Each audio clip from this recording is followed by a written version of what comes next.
Hermiston City Council and Urban Renewal Agency meeting to order for May 26, 2020. It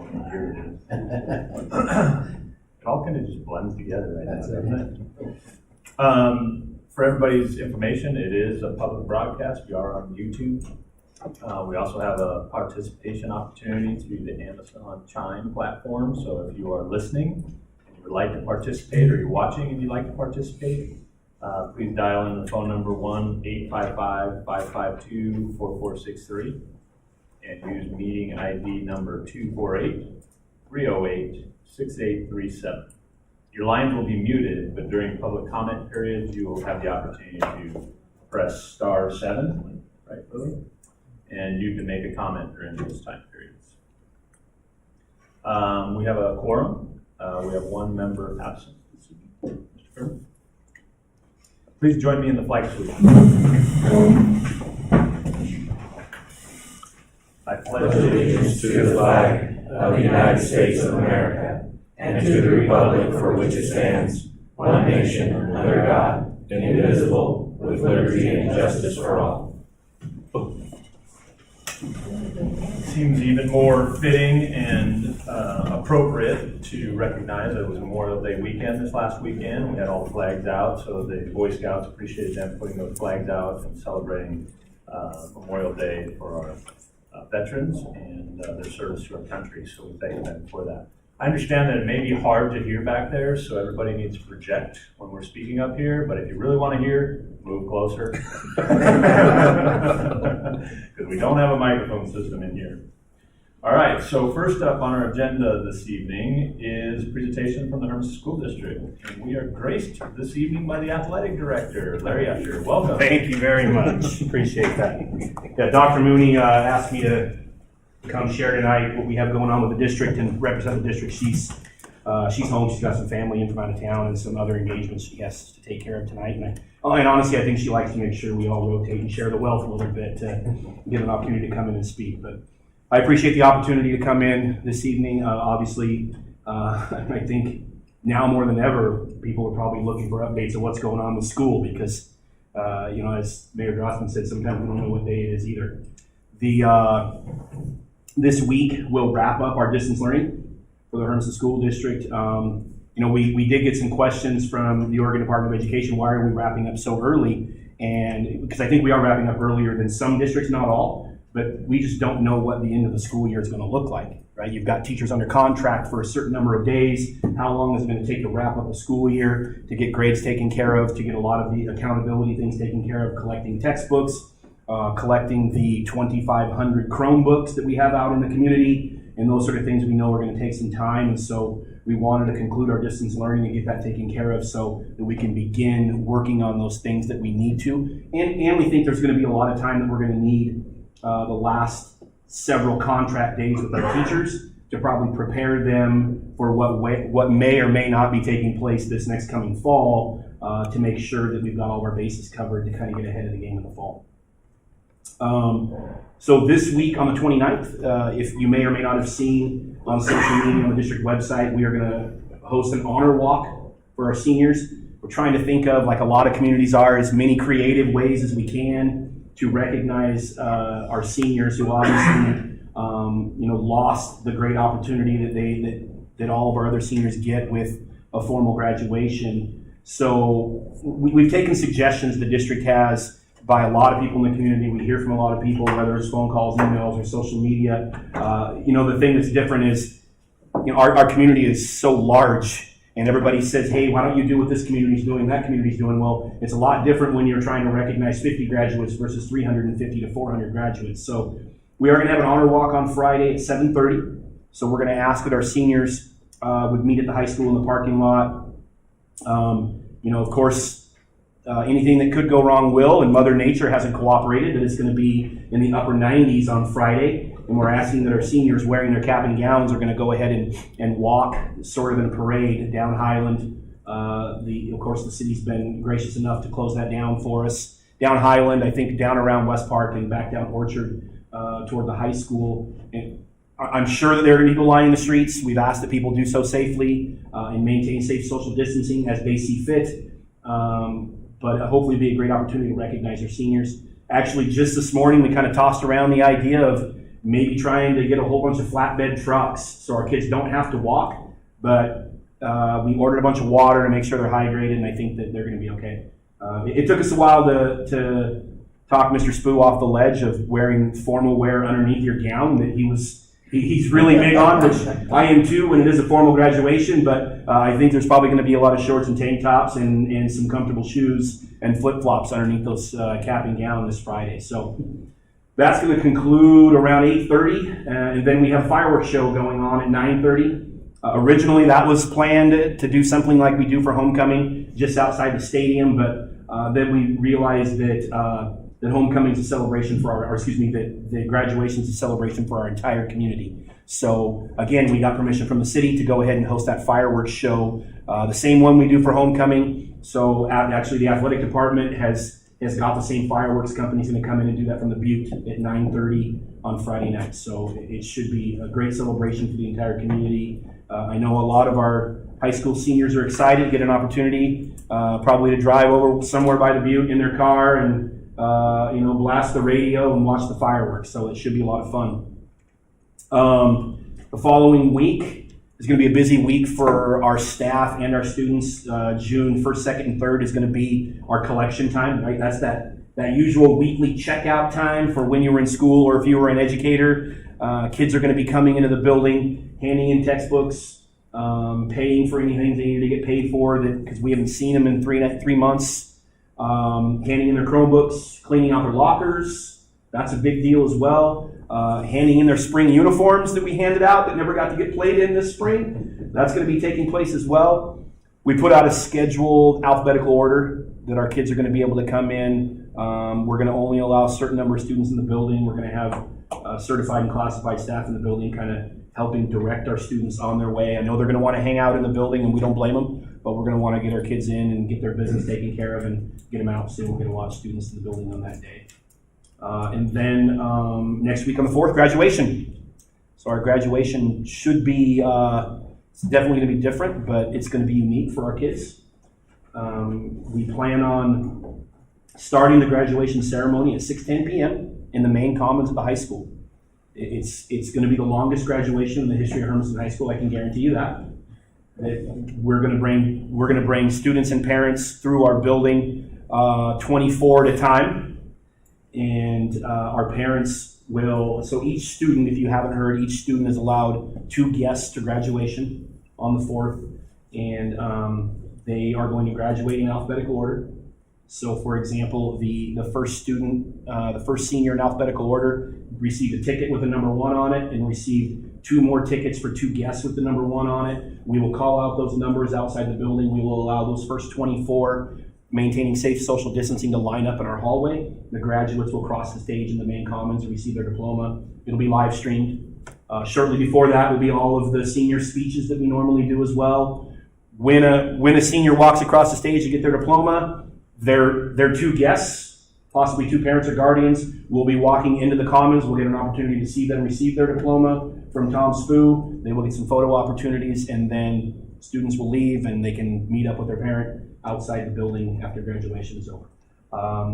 I see some long faces, and it is kind of sad. It is to think that that's where we're at right now, and we certainly hope that we're never in this position again. But we're trying to do the best we can to make do the best we can of a really bad situation for our kids right now. And we felt like making sure they got an opportunity to walk across the stage, making sure that their parents got an opportunity to see that, and anybody else with our live stream capabilities was definitely going to be a step in the right direction for us. So that's what we have going on for the next week to conclude school. Is there any questions for me? No, I know Larry kind of alluded to it, that it is a difficult, challenging time that we're dealing with all of this, and I think it's impacted our kids the greatest, unfortunately. And I feel like they've lost a year of school, undeservedly, and it's unfortunate. And to make it up to them in some sort of meaningful way, I think is important, and I appreciate the school district's willingness to address that for them and their families and trying to figure out a way to still celebrate, because it should be a celebration of their effort and hard work. And as you can see, when kids are home, I talk to teachers all the time. They tell me 20-25% attendance on a regular basis, so that means 75% of them aren't getting an education for the last couple months. And that's unfortunate, plus all the, safety, social issues that the school district provides for those kids. And there's a lot of kids that are missing out on that. And so I hope in the fall that's back to some sort of normalcy, and our kids have a safe and healthy place to go to. But I appreciate the school district's willingness to try and figure out a way to still bring some meaningful end to the commencement and the graduation of these seniors, because it is important that we recognize their success and progress that they've made. And on top of that, I would even say that those 20 to 25%, I asked the question about what kind of education they're actually getting. Absolutely. Where the teacher is actually the most important factor in the classroom, and not getting an opportunity to engage with those teachers is tough. And now more than ever, our teachers play a larger role than just an educator in the classroom every day, especially our elementary school teachers, and the relationship they have with kids is difficult for those kids to walk away from that and so abruptly and not even get an opportunity to say goodbyes. With that said, we've had now the last couple of weeks we've bumped up to about 5,000 to 6,000 meals a week that we've been serving to the community, to our students, and we've gotten permission from the Oregon Department of Education. Originally, we got permission from ODE to extend the meal program through the end of June. So we implemented that. We're going to go through the end of June, and then just recently, the Department of Education has given school districts permission to go ahead and extend that through the summer. So we're going to continue to serve meals. We're going to pay classified staff to keep some of them employed in the summertime to ride buses to help serve meals for kids. So we're going to serve meals all the way through until the start of the school year, hopefully the start of the school year in August. Do you have a start date in August? Firm date? Yeah, we have a start. Yeah, we have a firm start date. We'll see what happens. But yeah, I think it was August 24th. I think. Okay. I think staff is back the 18th or something like that as well. Kids participating in sports this summer in capacity that's allowed. Are they going to be able to do some program type stuff?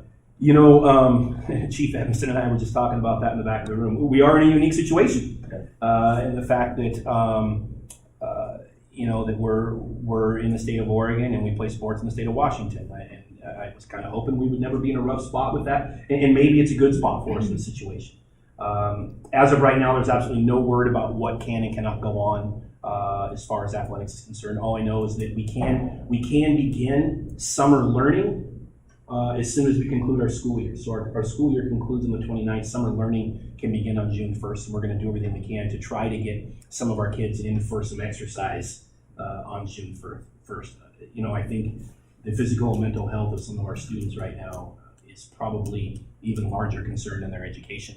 So we're going to try to get an opportunity to do that. As far as sports is concerned, we've gotten no guidance yet from the WIAA or the state of Washington. I really believe that they're even a little further behind than the OSA, Oregon Department of Education, and the state of Oregon. The state of Oregon looks at it and says, hey, they're believing like June 2nd is when we would be able to begin sports. The OSAA has already provided guidance, and several of the OSAA schools, believe it or not, started their summer practices today. So they received guidance and they were able to start summer practices today. No groups larger than 10. I think it was no football and basketball because of the contact involved. And so they did some of that today.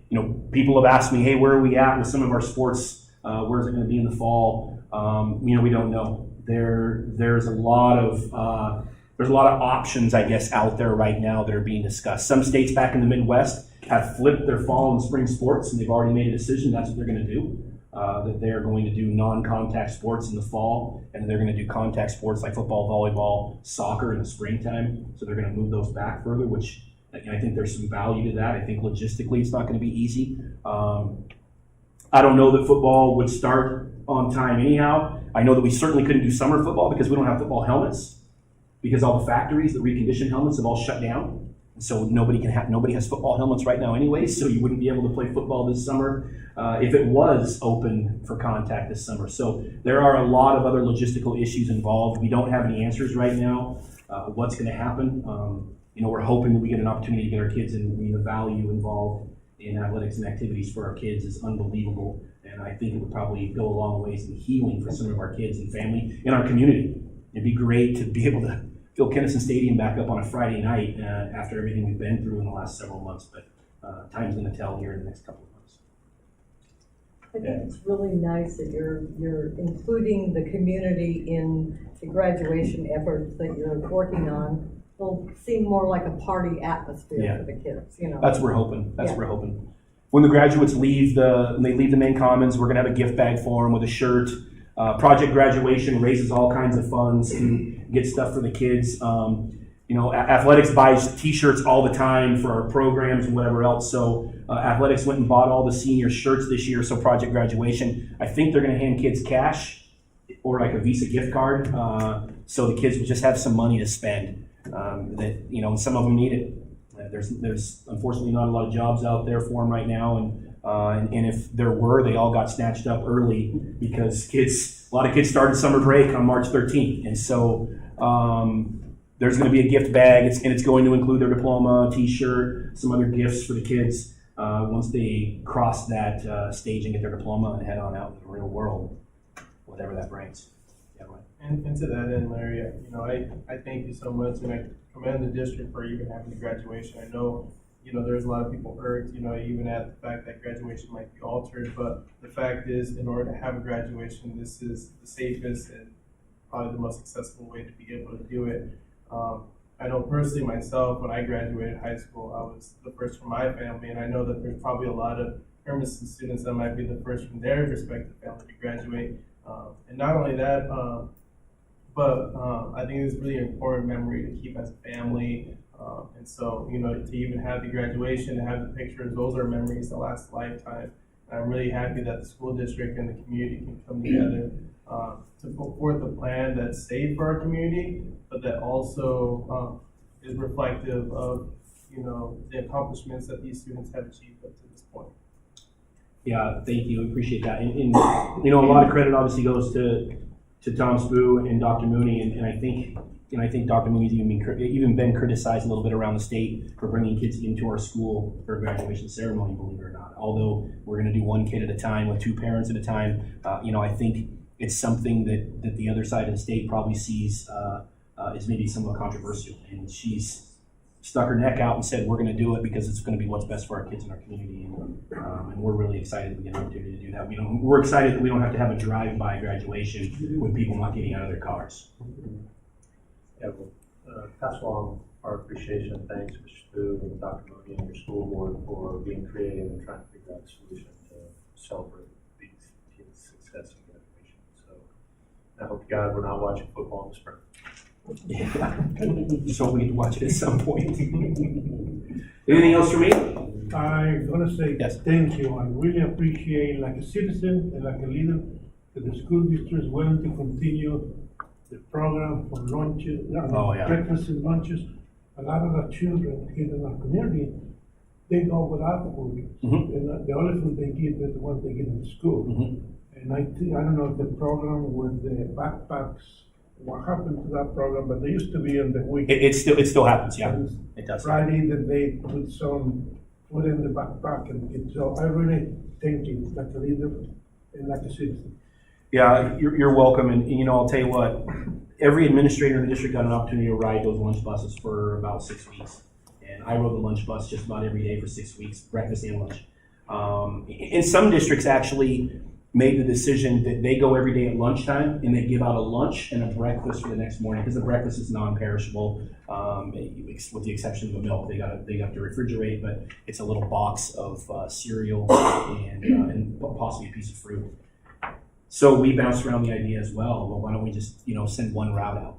And then we came to the conclusion that we didn't want to do that because we want our kids to get an opportunity to see the adults in our building, our administrators, our teachers, our classified staff twice a day. And it gives the adults in our building an opportunity the other way around, unfortunately, to check in on our kids and see how our kids are doing, because that's part of our kids showing up to school every day to find out exactly how they're doing. But that was for especially the first few weeks when school got shut down, that was the highlight of my day, to get an opportunity to go out and deliver meals to kids. And you get an opportunity to see parts of the community you have never seen before.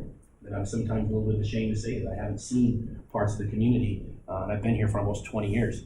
And to see kids at lunchtime they come running to the bus when the bus stops, and you hand out at some stops up to 75 eating lunches at one stop. And some kids just grab the food and they sit right now on the sidewalk next to the bus and begin eating their lunch because they hadn't eaten since the day before lunchtime. And that's difficult to see sometimes, but it's also rewarding to know that we're, providing that service for our community and our kids. Thank you, guys. Appreciate it. You guys have a good evening. Thanks. Good to see you. All right, now we're on to first opportunity in our meeting for citizen input, and this is on non-agenda items. So if there are people that would like to speak to the city council about anything that's not currently on our agenda, when we get to the agenda items, we'll have opportunities to speak to those specifically. But if you would like to speak to the city council, please come up front. Yes, introduce yourself by name and address, direct your comments to me, and try to keep it to less than 5 minutes. Thank you. My name is Dick Sargent. I live at 915 East Pine Street in Hermiston, Oregon. I'm here to present a petition to the council in regards to a property that's in East Pine Street, 820 East Pine Avenue. It's been sitting there vacant for approximately longer than 6 years. There's been no maintenance to start with back at that 2004, and so it's been sitting there, and the local neighborhood has been trying to keep it up. The city has done it over the years too, some of it, trying to keep the yards up a little bit, and now they have hired the contractors to do it, which come there periodically, and it's kind of hit or miss. So we feel as a neighborhood there, which we're proud of, that it isn't doing the job to keep our values up in our neighborhood. It's degrading it to have this sitting in the middle of a prime neighborhood in the town. As you well know, a lot of you know that it's been in that area for 1970s. A lot of those homes are 30, 40 years old, but they're very nice homes. They should be kept up there. We'd like the city's help and to try to get this resolved. I have 28 residents of the city. I can sign the petition. And they all live there close to on that East Pine Street. What does your petition ask? What I'm asking for is to resolve the thing with the, the bank that has Is it that. private property? It's a private property. Oh, okay. Right, but they've abandoned it, haven't they? Okay. The city can fill me on the details. I don't know what all the details behind it. All I know is what's posted on the doors there. Okay. And, the bank involved there is Wells Fargo. Wells Fargo, yes. The city of Hermiston. Evidently, the city holds a mortgage, or I don't know what the taxes are being paid or not paid. If they're in arrears, something ought to be done about it sooner than later. And I don't know what Wells Fargo plans to do with that piece of property, but we would like to see some action. Whatever we can do to put more pressure on it. You're our representative, so I guess that's where we come first. Well, thank you for coming this evening. Maybe you can reach out to Mr. Sargent, follow up on that. Yeah, and we can bring a report back. I mean, this is a property I'm familiar with. We've been working on it, like he said. And we can bring a report back of what our options are, what we might be able to do. Mr. Gutierrez met me over there one night, actually about a month ago now, but he took some pictures that evening, kind of give you to recognize the place, so maybe. The next day I called the city manager.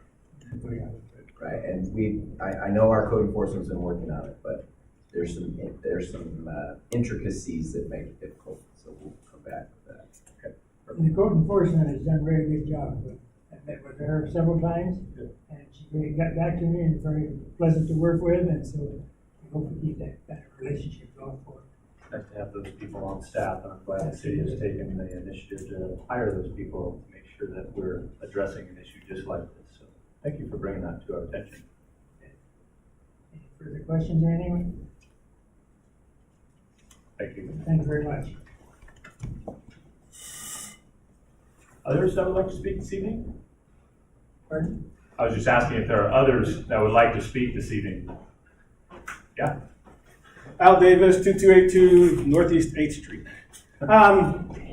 Just want to thank you guys for coming up here. I know it's funny, we always meet down there, we always talk about EOTech and kind of what the capabilities are, kind of what's going on.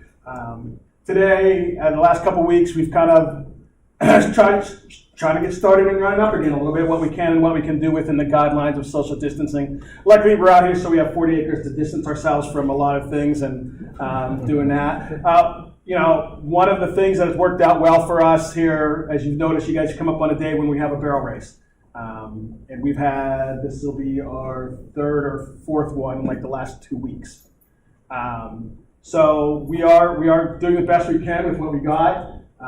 We've actually picked up a couple of new events because kind of the superintendent or guy that was sitting here from the school district was talking about, some of the benefits to this. There are places that are opening, there are places that aren't opening, and kind of letting that go. And it's allowed us to bring people in here that have never been here before. One of the things that I've always said is that we're in a great central location for events. This past weekend, we had an event we had one on Saturday and Sunday, and we had people from basically Washington, Idaho, Montana. This weekend coming up, we're catching even a bigger net with another barrel race that's coming in here this weekend. We'll draw from even a bigger area. But we've been working with the health department to try and stay within the regulations and make sure that we're in compliance. As you noticed when you came in today, you went through the same process as the people who go through the back gate. We've limited our entrances to one gate. You come in, I don't care if you're 2 or you're 80. You come through, we get your information, we take your temperature, we write it down, we put it in a file because it's important that they can trace within 24 hours. That's one of the things on our COVID plan that we submitted to the health department, that if people come in, if by chance something would happen, we could be able to contact those people within 24 hours. So that's why we collect all the information and data, which also allows us to begin to build a database on if we decide to start hosting our own events. We know who's been here, what they've been here for, and I can reach back out to them again. I did not tell them that part, but COVID works to our advantage sometimes. All of you get an EOTech email. You get that EOTech email about coming to a barrel race or a roping, it came from me and where I got the information from. But no, it's been really good that the people, the barrel racing community and that kind of Western heritage activities, I like to refer to them, are appreciative to be able to get out and do something. They're like everybody else. All the rodeos, including ours, have all shut down. So that we've been able to continue to have these. The Britt family comes and they've done here for the last 2 years, they've done those and they've been able to stay on the calendar. We did have some early on before the system changed that we had to cancel, but as soon as the gate opened, the recreational activities, we were like, that's us barrel racing, so we jumped right on that. We've also picked up another group, so every other week, like this week it's Tuesday, it's Brits, and then we have another group that comes through on Wednesdays, off week, so we'll have a barrel race here every week. This weekend could be a big one. We're still not sure what the numbers are going to be, but as you can tell, I've been trying to prepare for it, and the request was somewhere around 300 stalls last I heard, which we're not going to be able to meet. But if we build it, they will come, and I think getting people here and letting them realize how good it is and treating them is just going to help us build business down the line. So with that, just because by the time I report, I'll probably not remember any of this, so I figured I'd hear something. I'll do it while I'm here. And if you have any questions, I'd be glad to field those at this time.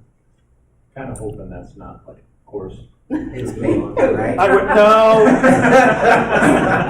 the challenge is when you're the downfall behind, and I think it's every business everywhere, is that we've had to reduce our staff here. We work with a lot of part-time staff, and when you have to reduce staff here, and you're down to a handful of people, and you're one of those handful of people, sometimes you get dirty.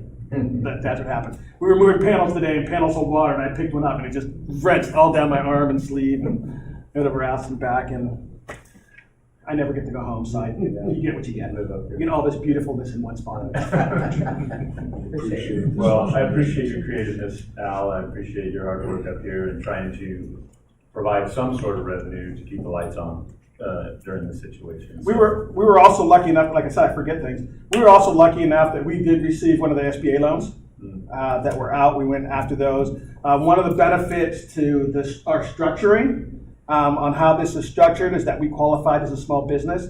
where as a city entity, you guys could not have applied for one of those SBA loans, but us as Hermiston of Venue Works as its own independent entity, we were able to do that. We were based off of, when all the grant was done, we were based out of eight FTEs. So from, I can't remember the beginning date, but it basically went 8 weeks.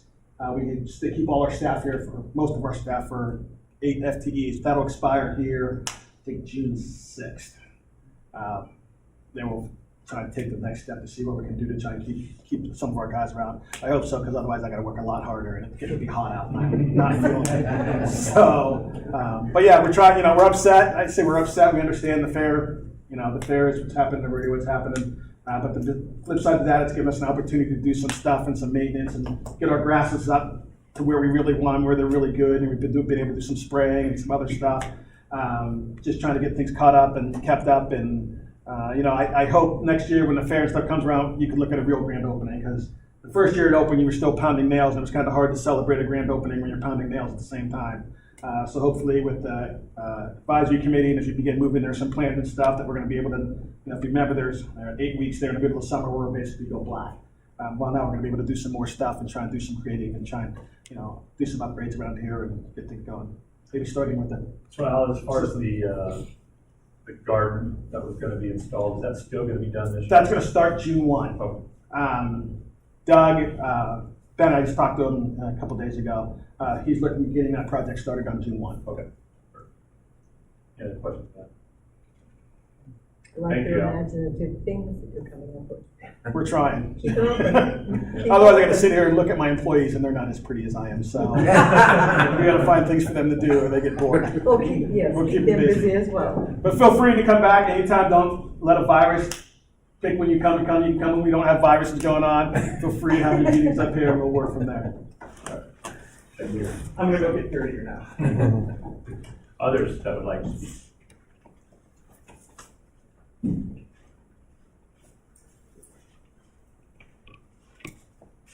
Hi, my name is Rayanne Blake. I live at 1698 Diagonal, and I am on the board for the Stepping Stones community, and I am the chairperson for their community relationships.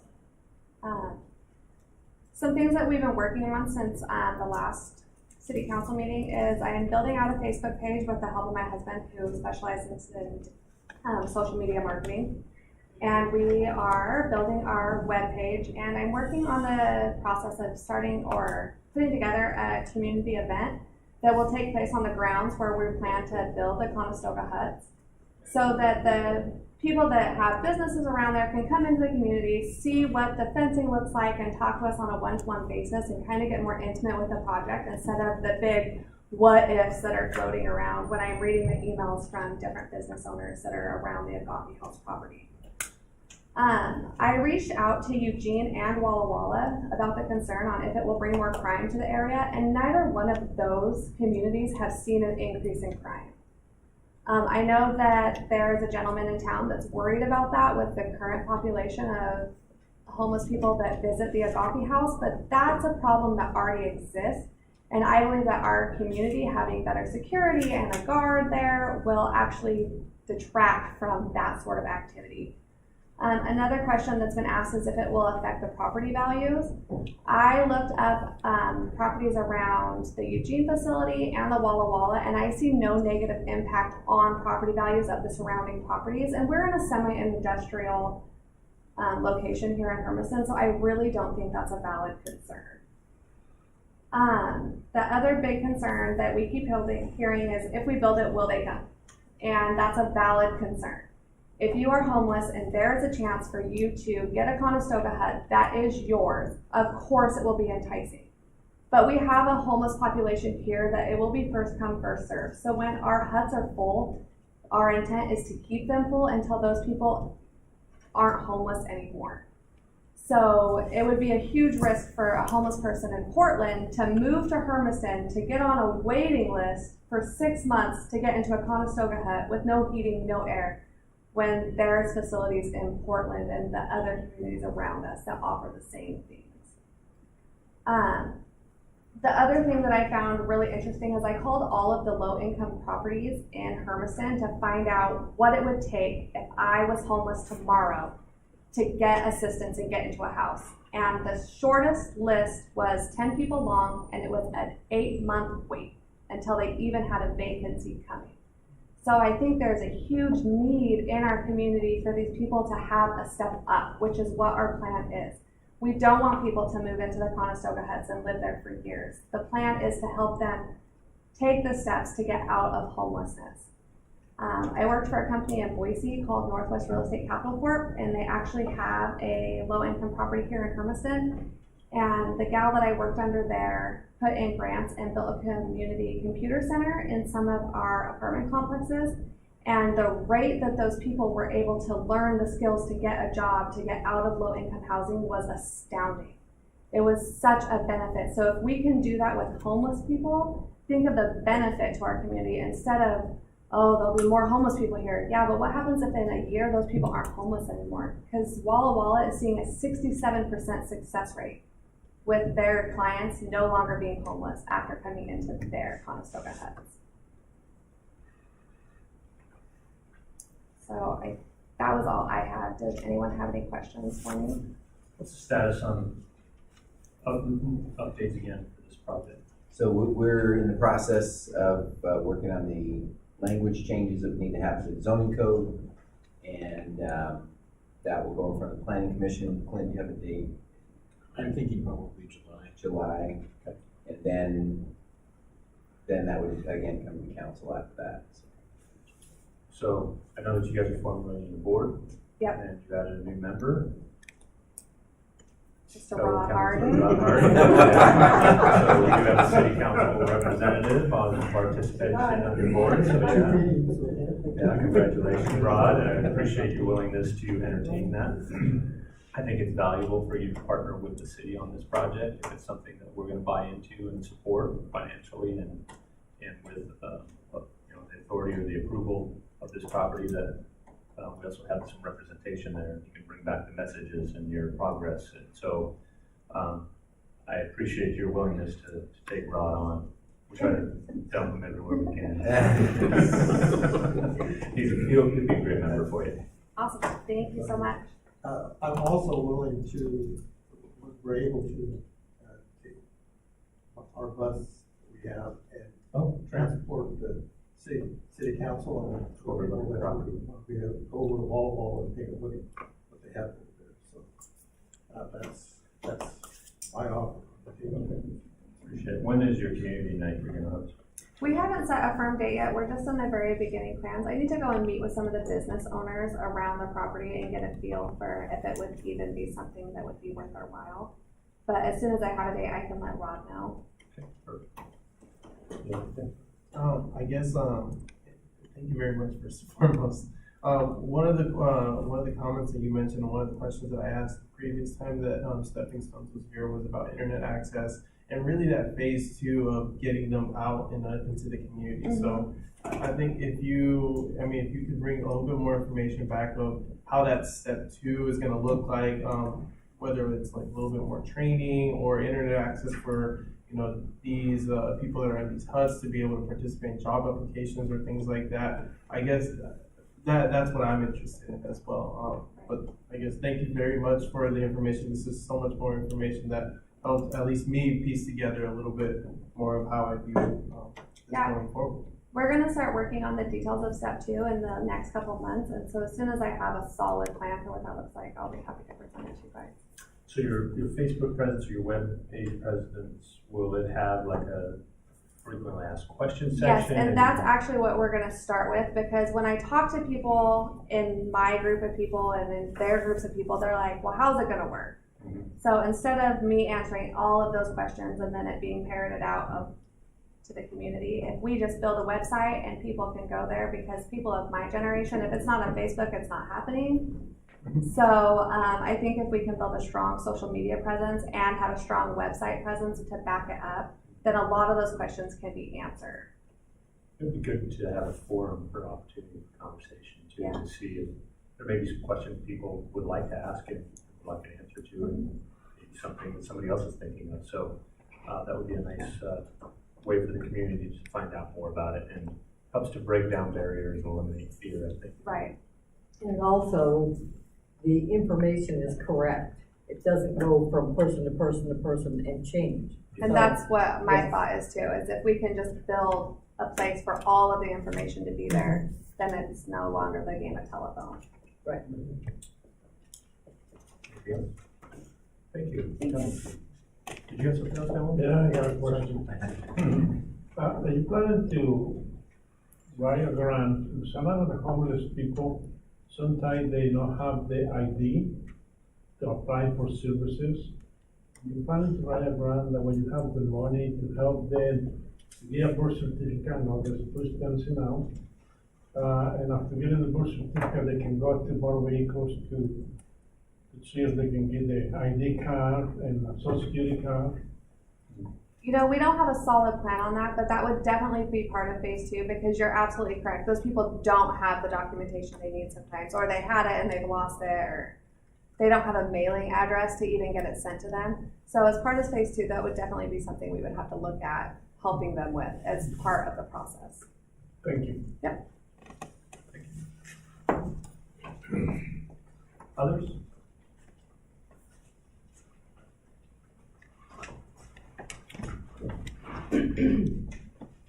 I'm Kathy Lloyd. My address is 1600 West Orchard Avenue, Hermiston. Is there something else that I have to cover? Nope. Okay. Thumbprint. Thumbprint. And I already had the temperature taken. I passed. So I just wanted to answer a couple of the questions that came up at, the last council meeting. And one question was, are there legal ramifications in terms of if a guest doesn't come back and their belongings are there? What's the legal ramifications of that? So in checking with what the other cities are doing and checking with, an attorney, basically what it says is you write into your agreement that they have X number of days, and then those items can be disposed of. And so it's an agreement between two parties, and it's not the same as a rentee agreement. And that was the other question, can we refuse to let someone come back? And that hasn't been an issue at any of the other facilities. We have the same situation with the warming station. They signed an agreement that when they leave in the morning, all of their belongings will go with them. And so that is kind of the answer there. Then we come down to the question of money.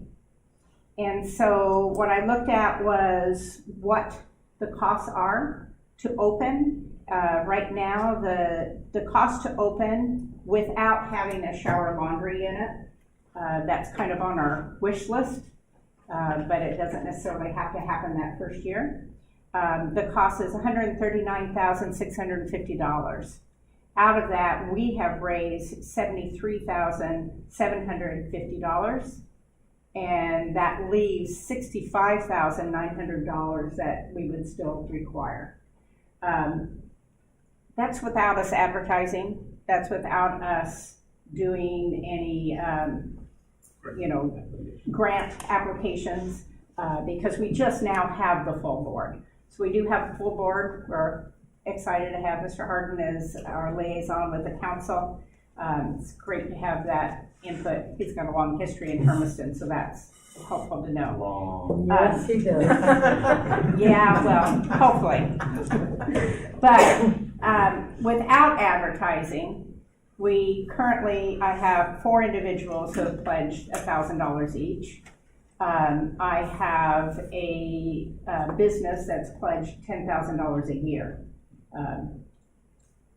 We've got, as we look at funding from the state, obviously right now things are kind of shut down there. But we do know that we have a governor who's very interested in projects for the homeless, and some of those are straight grants, some of those are matching fund grants, and so we will apply for those as soon as that door opens. There's several organizations that offer grants, and we will be applying for those, things like Wild Horse and Good Shepherd Community Foundation.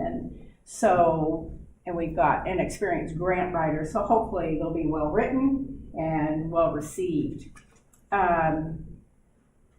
We've got community donors that have expressed interest, just word of mouth. So I think once we have that web page up and we have the Facebook page up and we have a community event so that people can come and hear and ask questions, I think, I feel pretty comfortable. If the council can help us to some extent, that would certainly make life easier. I visited with Kathy Putnam in terms of Agape House, and they're very interested in partnering in terms of building the shower laundry unit. And we are asking for bids from a couple of contractors to see what would the cost be for a stick-built unit of 4 showers that can be used by both Agape and by Stepping Stones, or one that we purchase ready-made.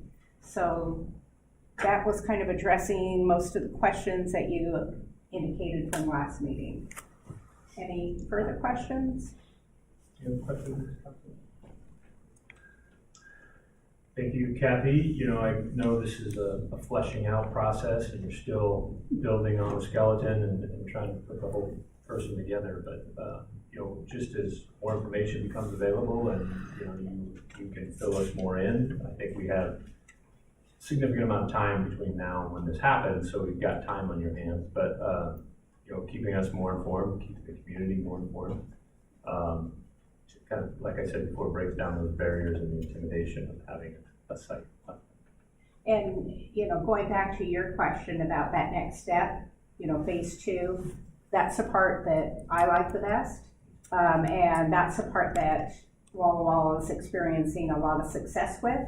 And are you familiar with the program at the hospital where they have someone who helps coordinate the services that are available? And that's what that exit homelessness manager would be doing, would be finding out, getting information from CAPCO and getting information from Lifeways and the drug rehab programs, and they'll coordinate that and help provide with that information, but they'll also do that follow-up step. Because Walla Walla indicated that's why they were having that success, was that project manager was following up with the individuals and with the person providing the service to see if things were actually going the way they needed to. And so, we're going to follow that same pattern, and, hopefully we'll have that same degree of success. But we've got to get the huts built first. Would that person be you, or are you looking to hire?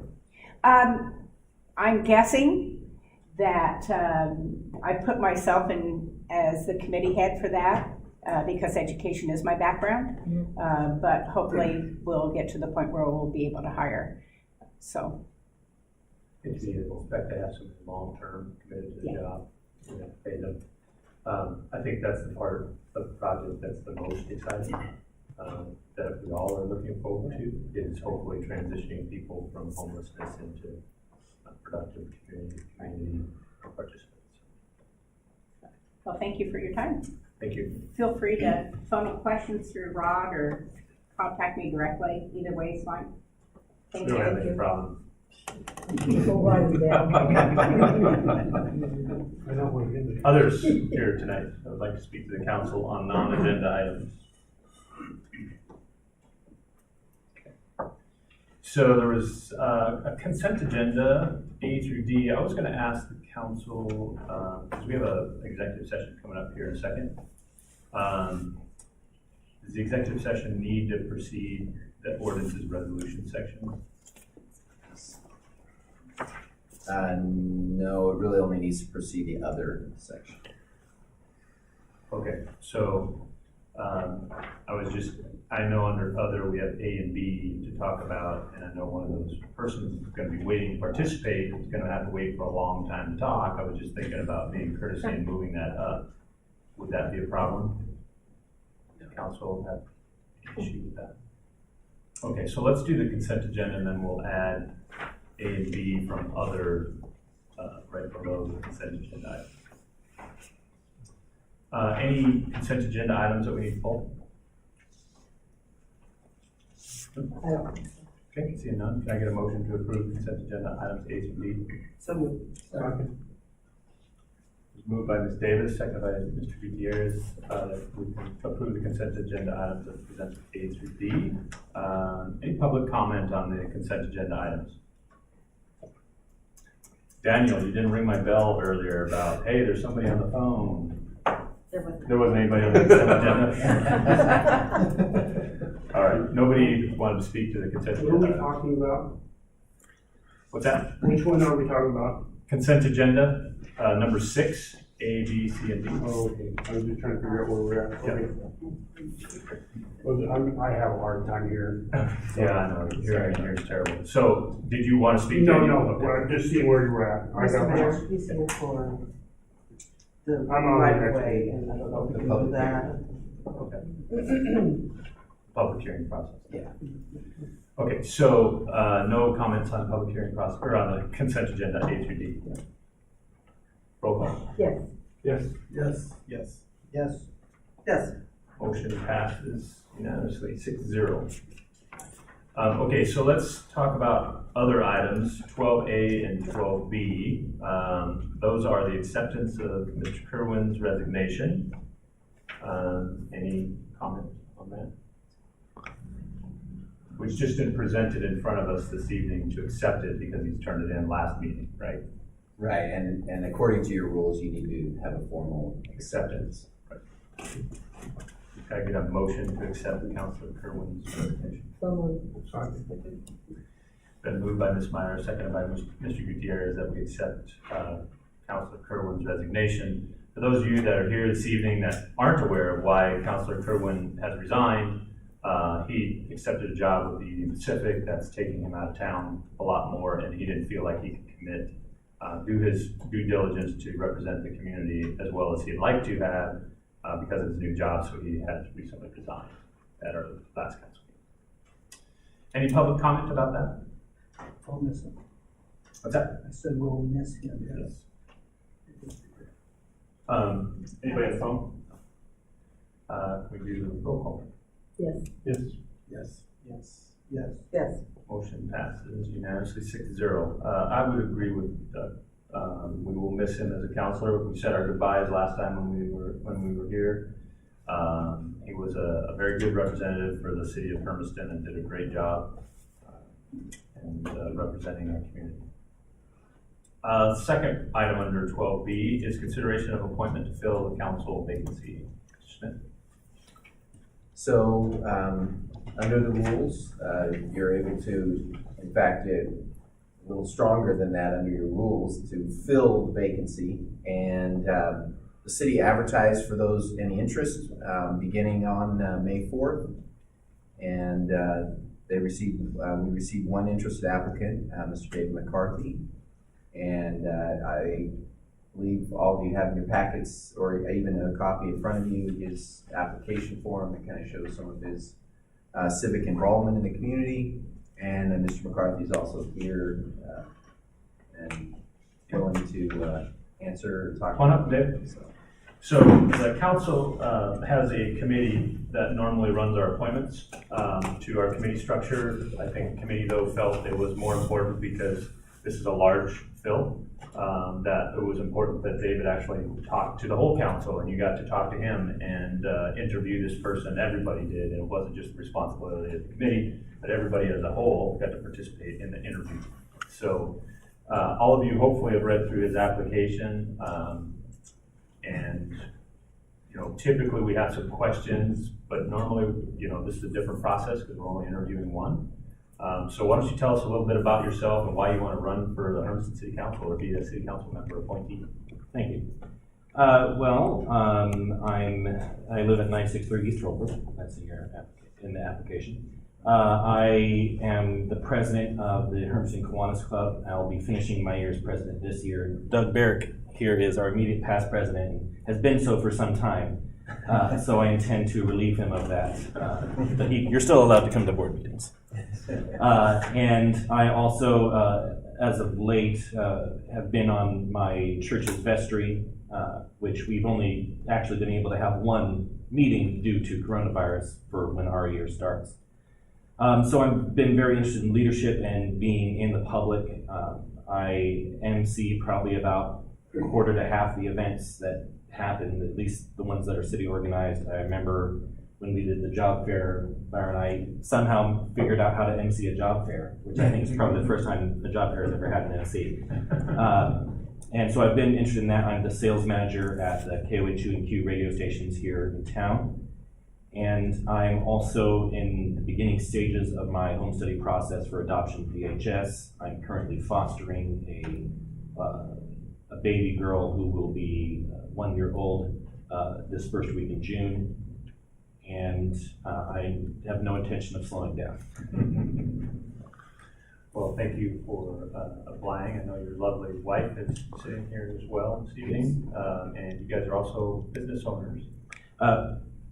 Managers. She is the studio director at Dance Unlimited, right between Shipping Solutions and Big Smoke.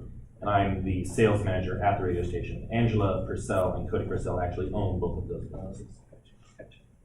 Well, thank you for your interest in serving the city and sitting on the city council. Councilors, do you have any questions? He's answered most of the questions that we ever asked in Right. his application. How long have you lived here? I moved here in October of 2016. Where'd you move from? I lived in Spokane, Washington, and that area for most of my life. I lived in Post Falls for 8 years, and I moved back to Spokane. Idaho? Yeah, Idaho. I went to Post Falls High School for 3 years, and then moved back my senior year and graduated at Lewis and Clark High School in Spokane. Met my wife in Spokane while we were both cast in a production of The Music Man. We were actually, the way the casting was arranged is that we were supposed to be cast as brother and sister, but watching the show you couldn't actually tell. And then I got a job offer to work at the radio station with very little notice. I gave my 2 weeks notice to my boss, who I just figured out. I said, hey, I'm gonna leave in June because that's when I'm getting married. What's the best way to make that happen? And then 2 days later, I gave her my 2 weeks notice to come work at the radio station. Did you sing? Yes. Although my wife is trained in opera, so she's the better one. You both sing. I want very good. You said you are foster parent? Yes, we're currently fostering one girl who will be 1 year old June 6th. My God, I used to do CPS, so I know how hard it is. Yes. To take care of a child, they pick, and you need to pick from the bottom up. Thank you. So thank you. Were you involved in any city activities in Spokane? Other than the Not to the extent of anything akin to city council. I acted a lot. I've done probably over 30 productions in some capacity, mostly musicals. So I had some level of minor celebrity status within Spokane. But the kind of life I led while I was there did not really lead itself to being involved in the public eye. It wasn't really until I moved here that I had more opportunities to do that.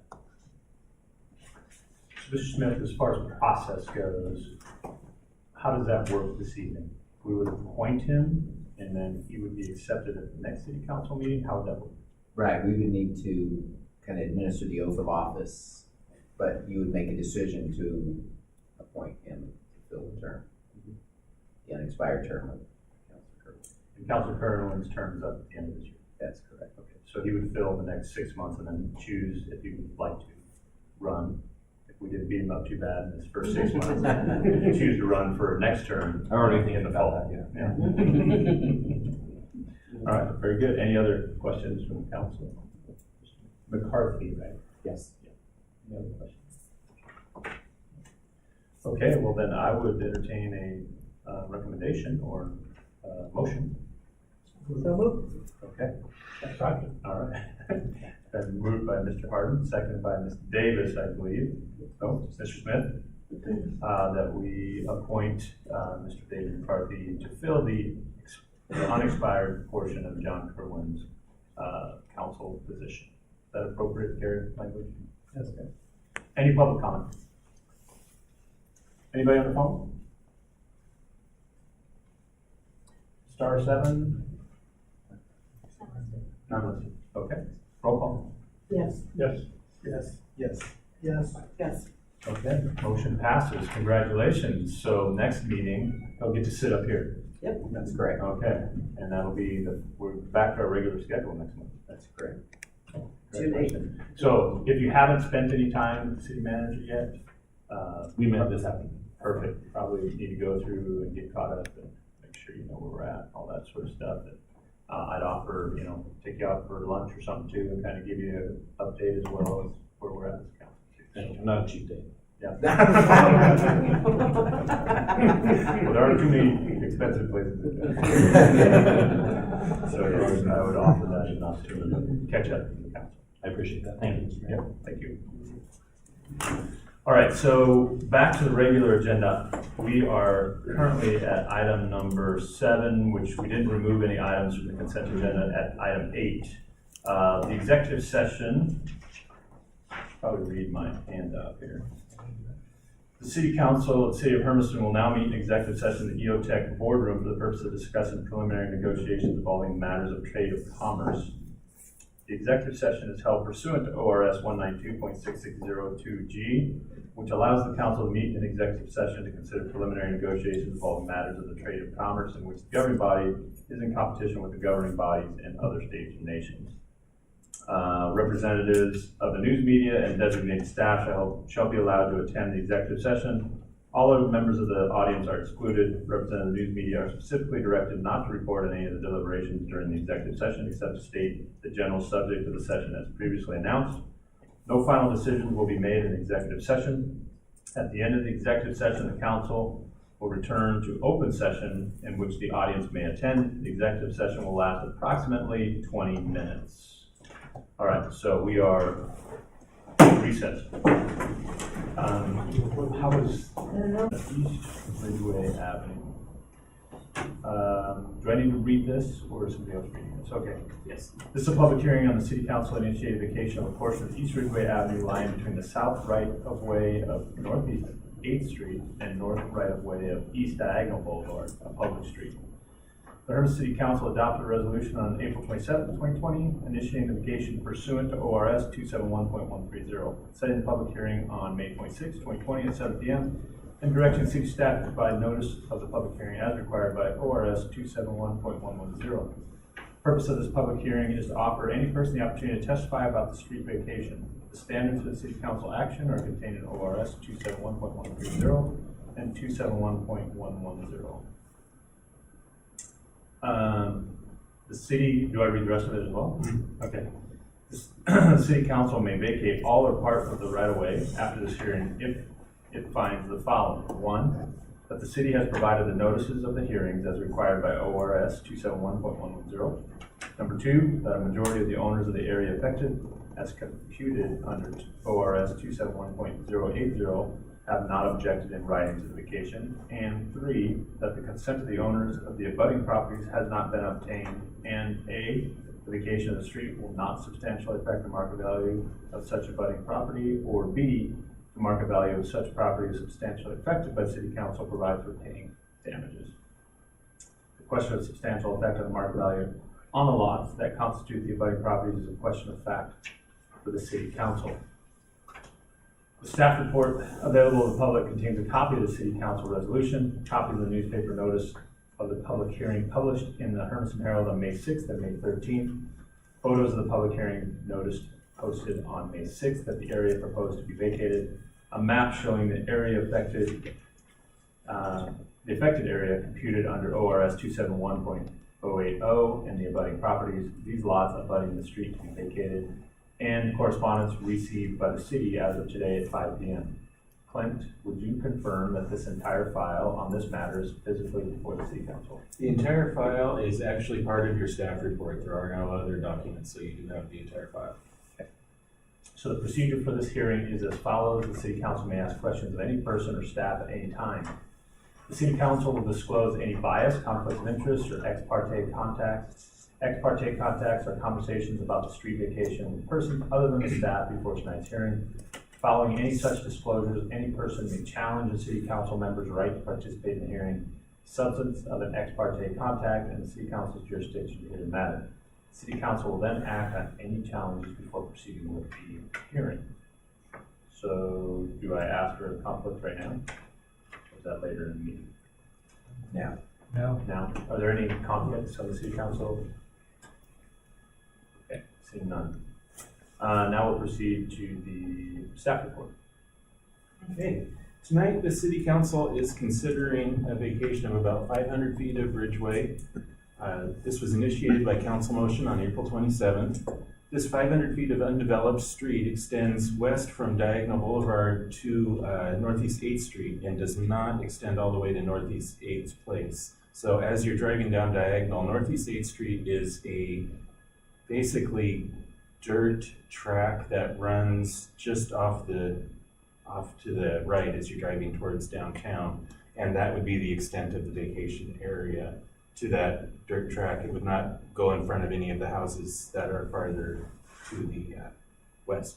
There was a traffic study done when the city did a rezone on the industrial property that contains the bus barn back in 2017, and the conclusion of the traffic study was that this undeveloped portion of the street, due to its incredibly steep angle that it intersects Diagonal, cannot be safely improved and turned into a street, and that the conclusion at that point in time was that this section should be abandoned.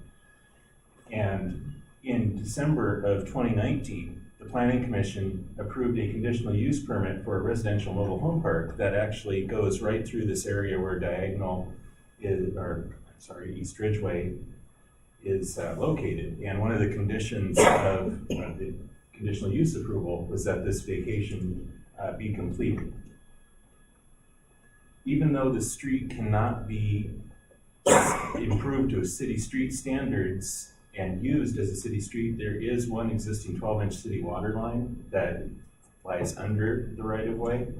And so it's recommended that if the council approves the vacation, that any condition of development be that a 20-foot wide public utility easement be maintained over that 12-inch water line. The city did not receive any remonstrances as a result of posting or noticing this. There was a couple who was here who had some questions about the vacation maps, and they actually live on East Ridgeway right at the end, and they had testified at the Planning Commission too. And I went over the vacation maps with them, and they chose not to testify. They were satisfied. Maps showing all the affected properties as required by statute were included with your staff report.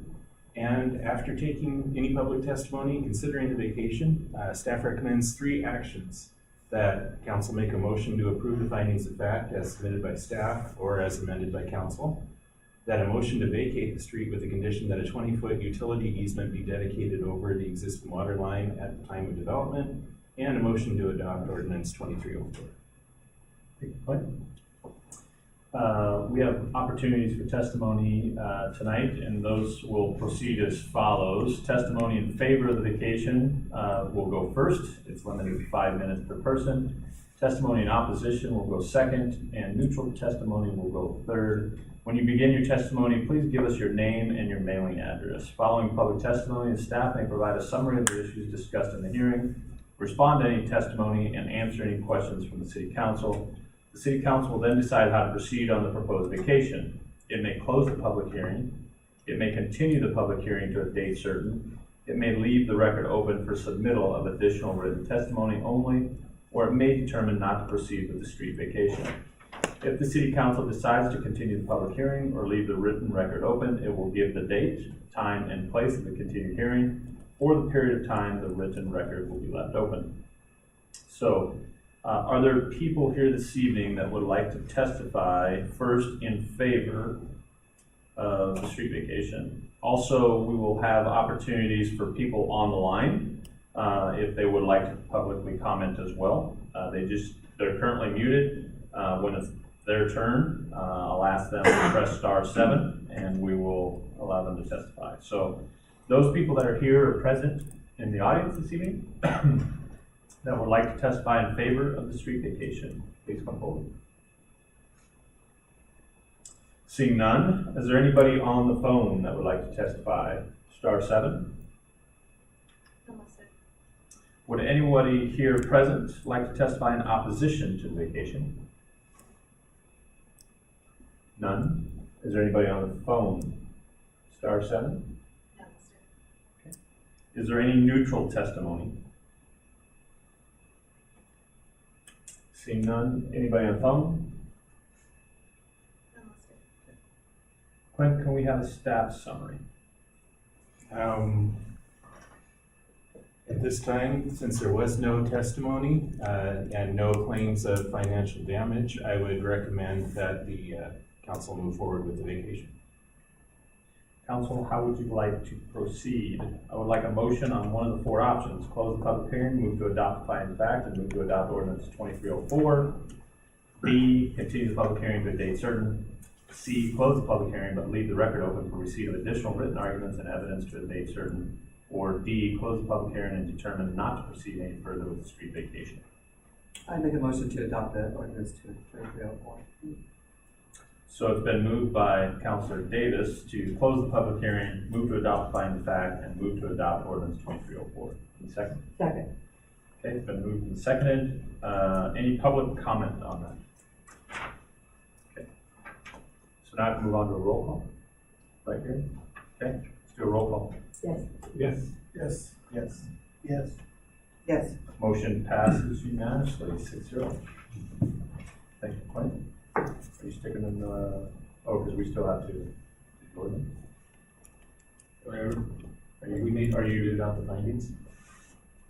Well, they were all included in that adoption, all 3 of those. Then we are done. Okay. Ordinance number 2304, East Ridgeway Avenue right-of-way vacation. The mayor asked request that the first reading be by Title only. All right, mayor requests first reading of the ordinance be read by title only and calls for a roll call. Roll call. Yes. Yes. Yes. Yes. Yes. Yes. Mayor, Mr. Luisi. Should have fed me, Lily. I told her. First reading of ordinance number 2304 by only reading the title. An ordinance vacating real property heretofore dedicated to the public for street purposes, effective 30 days after enactment. Mr. Drossman? Mayor Drossman?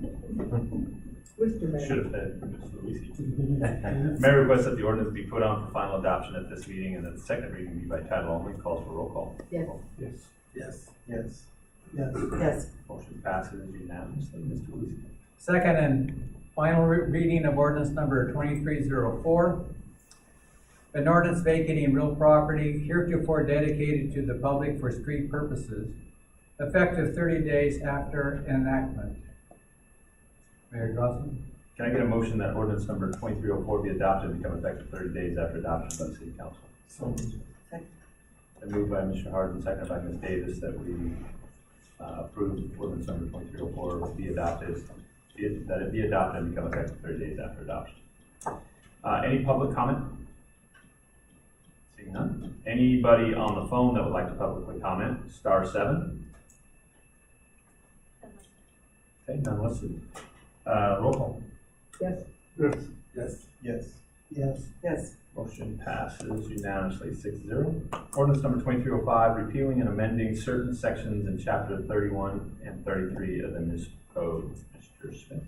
So, first this year, we hired a new court manager, and she's been doing a lot of review of the processes and procedures, including an examination of our ordinances related to court. And so what we have before you tonight is a recommendation that will establish some processes and make way for some more efficient work in the municipal court. And with that explanation, I'd be happy to answer any specific questions. Do we know how long it's been since there was updates made to this? Many years? Yeah, I mean, we did make some cleanup changes to this right before the first of this year, and we probably should have waited until we had a little more look at it, but other than that, it probably has not been since the code was established. And most of these changes are intended to be updates because of legal purposes. It's not intended to change the effect of the court or well, what it does, within the court. what it does is, under state law, when you administer misdemeanors, there's a process spelled out under state law. For violations, there's not a process under state law for violations, and that's what our court does mostly right now. Because we send misdemeanors to circuit court. But this will then put in a very similar process for violations, so that it can be more standardized and we can be more efficient in processing those. Transparent. Transparent would be another good word. And I'd send you some. Yeah, those have been cleaned up. Okay. Really, those. Okay. There were just some language that I had sent to this. I don't know if I was the only one, but I had asked him if those need to be adjusted. And I think there's an updated copy for me to sign tonight. Yes. Those are just typographic. We missed a couple of words. Yeah. I do have a question, kind of out of curiosity. I'm looking at, on the red, section E, it talks about violations in which there may be a victim. Well, I guess what type of violations would there be a victim in? Oh, like getting somebody get their property damaged in a car accident.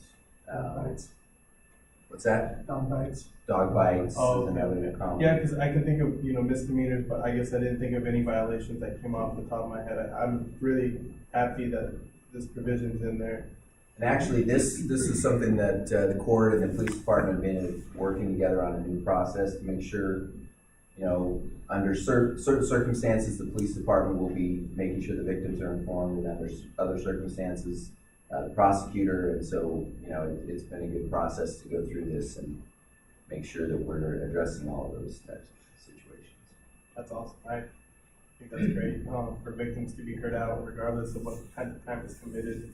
And dog bites, I definitely can see where that might be what had where it come up. So that's awesome. Great work.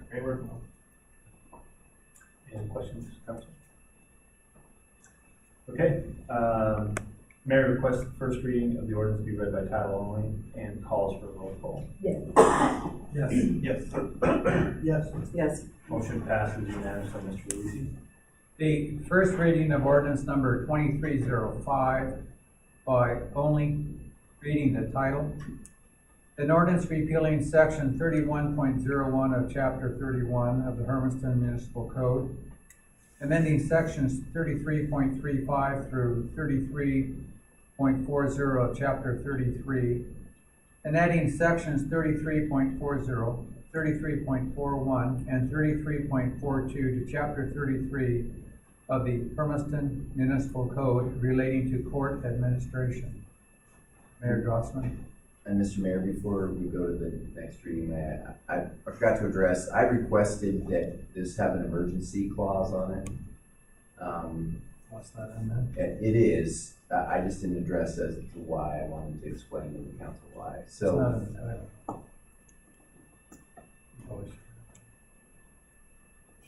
And Yeah. declaring an emergency. Okay, thank you.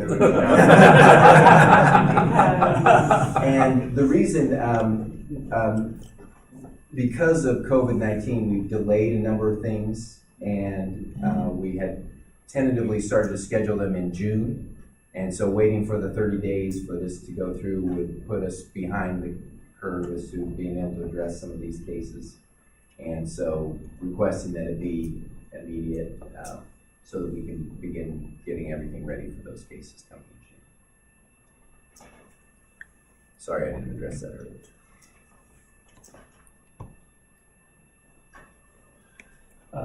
Mayor requests that the ordinance be put on for final adoption at this meeting and seconded by title only and calls for roll call. Yes.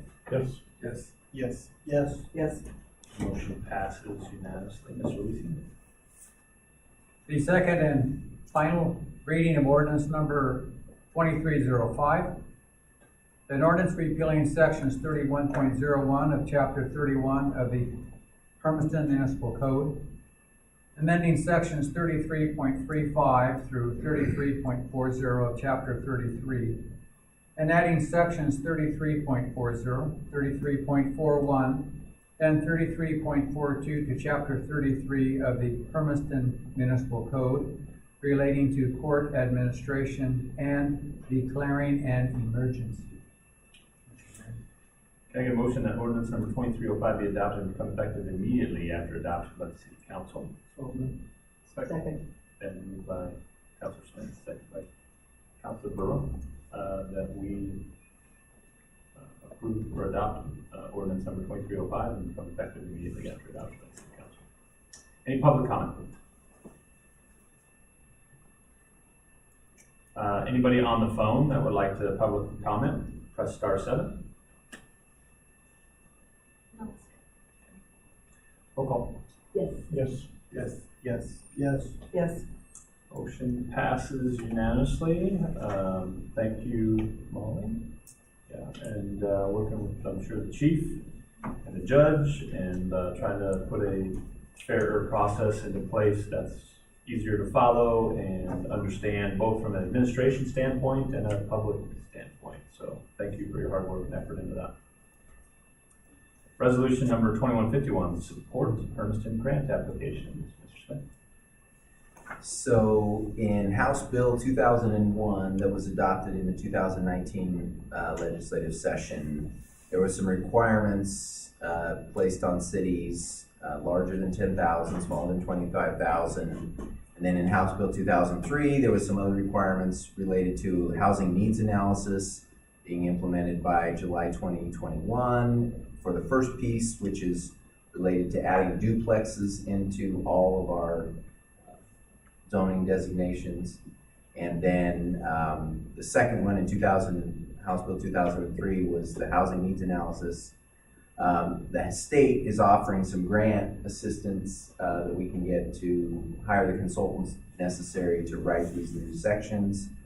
And it kind of streamlines the process and also gives us some additional funds to do the project. So this resolution is basically, they've said we could get the grant, but we need to have a resolution from the council to Get the grant. get the grant.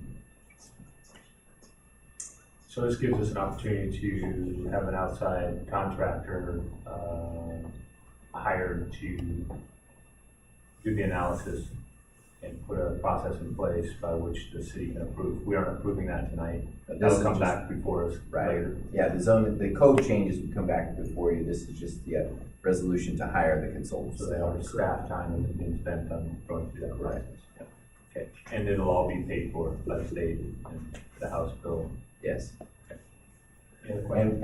And we initially thought maybe we wouldn't go for this and we could go in a later time. We're a little worried that there won't be any money in the later time. Good call. So we're going now. So this is paid by the state. Yes. It's not some of it, it's all of it. Yes. Okay, any other questions? All right, can I get a motion to approve resolution number 2151? So moved. Second. Moved by Councilor Davis, second by Councilor Harden, that we approve resolution number 2151 and lay it across the record. Any public comment? Anybody on the phone, press *7. Okay. Roll call. Yes. Yes. Yes. Yes. Yes. Motion passes unanimously. Resolution number 2152, USEDA grant.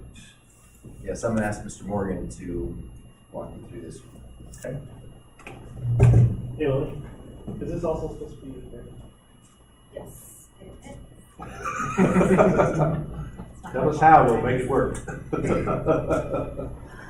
Well, I'll just go ahead and go through it real quick. I mean, we don't really need to. We can. I'm sure as soon as Lily gets it started, all will be wrapped up. But anyway, this is our opportunity to try and leverage the federal coronavirus aid, recovery, and economic security act. The CARES Act was approved here a couple months ago. $2.2 trillion. They're funneling a whole bunch of extra money through the Federal Economic Development Administration. And so we had a project that we'd identified back in 2017. The business organ had helped us with some grant funding to identify our industrial wastewater capacity down in our industrial area. Basically everything south of like the Stafford Hansel Government Center, BMCC Hermiston, everything south of that basically is causing us challenges. And so what we're asking for tonight is basically council authorization for us to submit a grant application to the federal EDA for approximately $950,000. The portion that the city of Hermiston, the utility fund, would pay for is approximately $237,000, so it'd be only a 20% match towards this Federal Economic Development Administration grant funding. Quick summary of what the project is we basically be going in and excavating existing sewer pipe that's in the ground, but it's just too small diameter, and replacing that with larger diameter pipe, going from 8-inch sewer pipe to 12-inch sewer pipe. That's a map that's way too small for you all to read. It would have made a lot more sense if it was up here. This map just basically shows. This map basically shows, all of the water main that is in the city. If you can picture a map of the city, right where we're sitting right now here on the EOTech is in the far southeast quadrant of the city. Our wastewater treatment plant is in the far northwest quadrant of the city. There you go, Lily's the next one. Yeah. So, oh, cool, and I have a pointer here. So you can see basically there's a line that runs right here through the city. That's the critical pathway for anything that gets flushed down the drain from this whole southwest or southeast quadrant of the city. So right now we're sitting here at EOTech. We have huge slow demand whenever there's county fair, those types of things going on. The Walmart distribution centers down here, Pioneer Seeds down here. All of this is our industrial growth area. Everything has to flow through town just to get up to the wastewater treatment plant there. So what we're doing with this project here is removing and replacing these segments right there and right there, taking from 8-inch sewer pipe up to 12-inch sewer pipe. So the benefits, it's just kind of a closer zoomed in area on the area that anywhere that you flush down here has to go through this pipeline. So here's like the Stafford Hansel Circuit Court, BMCC Hermiston, the military department, the airport, EOTech. So basically everything down here has to flow through that pipe to get to the treatment plant. As I mentioned, Business Oregon helped us with a study back in 2017 to identify what our sewer needs are in that area. But based on the revenue we had available at the time, the cost in order to do this project was more than we could afford. So we broke it down into phases. One of those phases was so important and pressing that we constructed that in 2019. That was basically for about a block and a half to remove and replace that sewer piping down in 7th Street between Newport and Main, approximately. That's an area where when we were having the Utah County Fair and flushing a lot of toilets and sending a lot of sewage down there, we were a little anxious about the capacity of that sewer line. So we were glad to get that one done. So the next projects were phase 2 and phase 3. They were planned. We were planning in this upcoming fiscal year to spend $610,000 to do phase 2 of the project. Phase 3 was estimated to cost about $240,000. And then additionally, what we ran into with phase 1 is that when we went in and excavated that sewer main, our sandy, well-drained soils also like to slough off when you're digging down. And so we ended up having to basically replace about 2/3 of the asphalt street when we go in and remove it because of the soil there. So what we're looking to do with this grant application is not only do phase 2 that we were planning on doing, we would also be able to do phase 3 of the sewer main replacement and then do full surface repaving on both of those sections. So we get basically a new street over the top of this sewer main by doing this project the way that we're proposing for about $1.2 million. So we were planning on doing $610,000 in expenses this upcoming fiscal year, but with the 20% match on that $1.2 million of much larger project, our actual cost, the utility fund, will only be $237,000. So in the short term, next fiscal year, the utility fund, even though we drastically increased the scope of this project, will still save almost $400,000. Works out to about $6 a month per customer this upcoming fiscal year. But really, in the long term, we're saving us substantially more than that because we're getting substantially more work done. So tonight, what we're just asking is to approve this resolution to submit this grant application. We have the grant fully loaded in grants.gov. It's ready to submit to the EDA as soon as we get signature tonight. We'll scan it in and submit it up. We've already been having preliminary conversations with the EDA staff out of Seattle. They're receptive to this project. They think it's a good project, and so I'm feeling optimistic about our ability to receive these funds, but they are first come, first serve, like with all of this CARES Act dollars, and so that's why we've been trying to have this thing teed up as quick as we could to get it submitted. So the feedback from EA has been positive? Yeah, this is really a bread and butter type of project for them. It's, replacing a sewer main to be able to accommodate future job growth. So. Any other questions? Okay. Can I get thank you, Mark. Can I get a motion to approve resolution number 2152 and lay upon the record?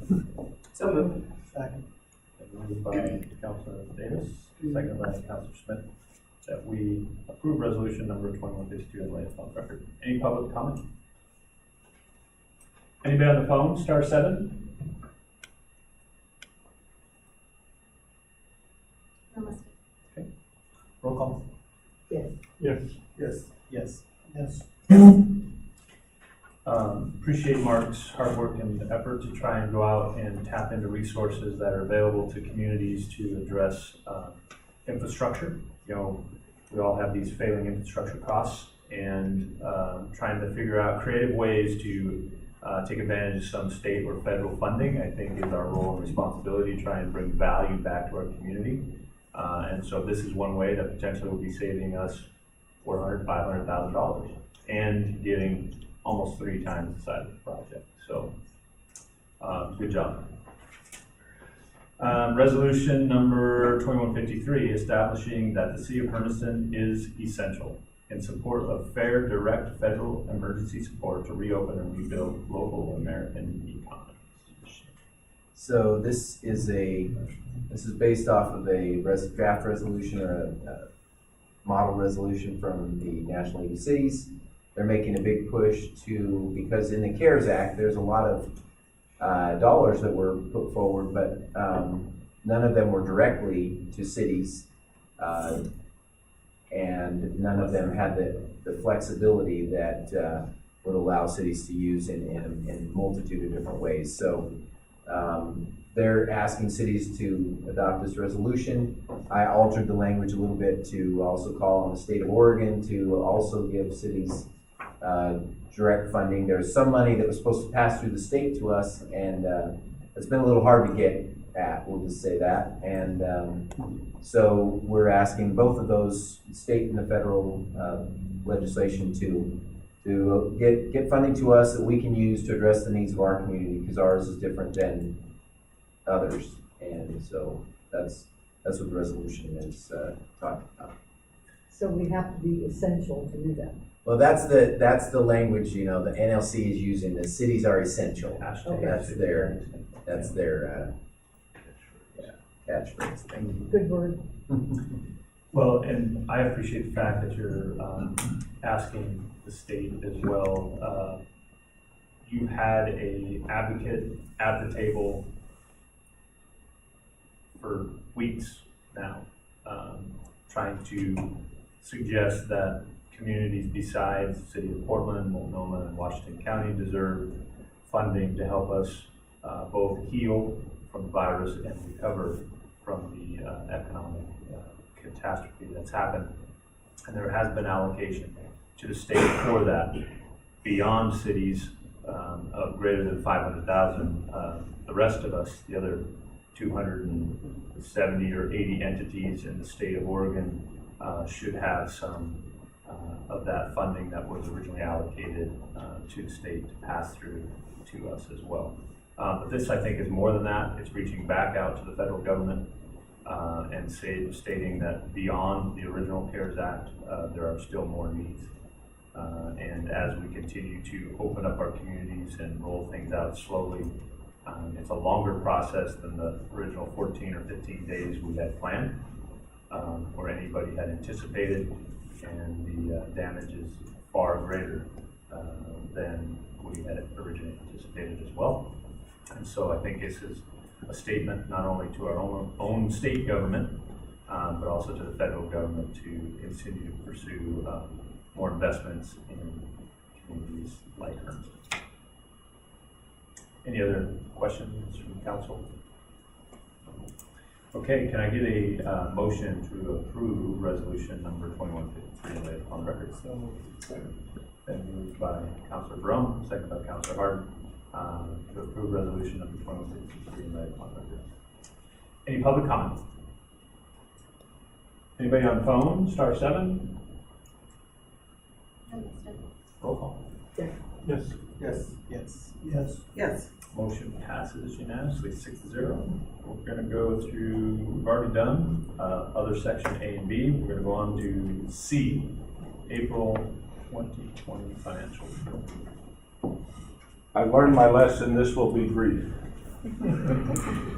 We have no major changes in the Urban Renewal Authority through April. I'd remind the council we are 83% through our fiscal year as of the end of April. So we have 2 months left. You get to approve the budget the next time around. July 1 is our new fiscal year. The general fund resources, you will notice actual revenue for April is $233,000. It's a continuation of the effects of COVID-19 on revenues for the month. We have over 40 revenue sources that we class, and there's no one that stands out over another for that shortage of revenue, other than to say it's COVID related. I can't say one place is most of it. I can actually tell you we have some stuff that our building codes people are doing that they're actually over budget on their revenue for working with Umatilla County. But that means there's other places that are way below budget, but there's no one place I can point to. I'm concerned if you look at the percentages there that 46% of our revenue for March and 51% of our revenue was below forecast. I'm going to guess that's going to be our process going forward the next 2 months, that we will not see a rebound of any effect on the revenue. And I'm planning that appropriately because of the issues with our minimum reserve requirement in the fall. Expenditures, we have given a firm message to the department heads that we need to not do things that aren't necessary. And they came through in April. We were $160,000 below projected expenses, and they have gotten the message and have responded. Mission critical issues only, cut out discretionary spending, help us get through this. I am hopeful that we will see a similar savings on the expense side through May and June as well. I have no reason to think they would not be able to find some similar amount of dollars. Our general fund balance at this time, we started the month at 3.479. You can see our projections are based on revenues that are in the budget.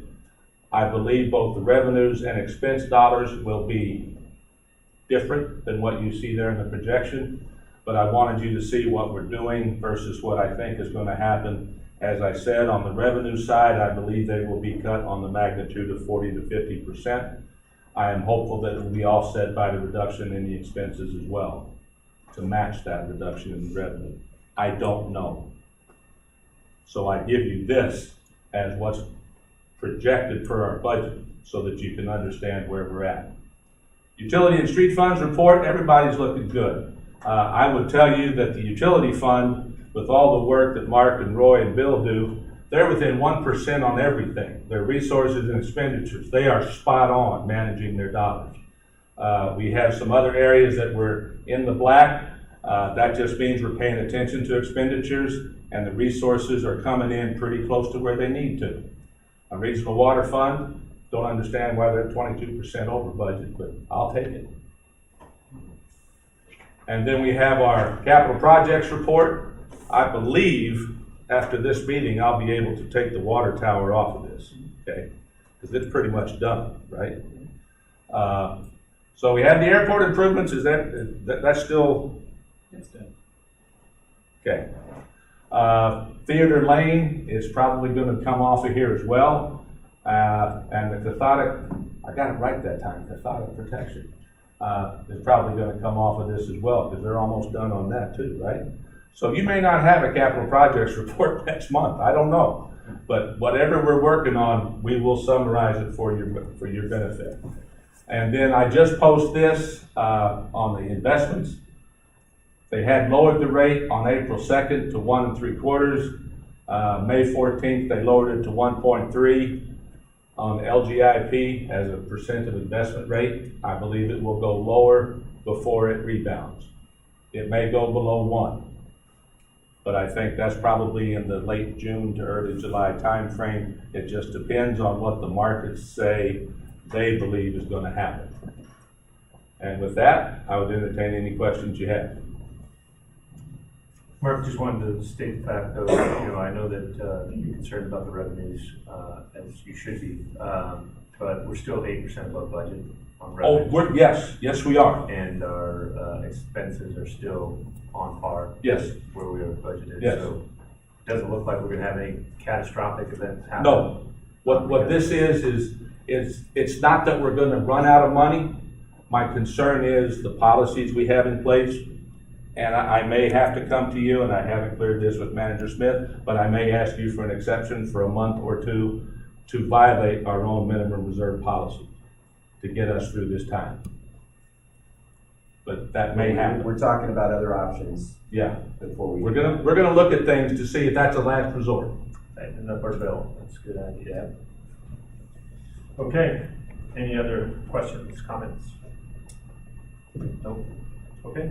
Can I get a motion to accept the financial report as presented? So moved. It's been moved by Councilor Davis, seconded by Councilor Smith to accept the financial report as presented. Any public comment? Anybody on the phone? Star 7? Okay. Roll call. Yes. Yes. Yes, yes, yes. Yes. Motion passes unanimously, 6-0. Mr. Smith, discussion and possible action on City Hall construction.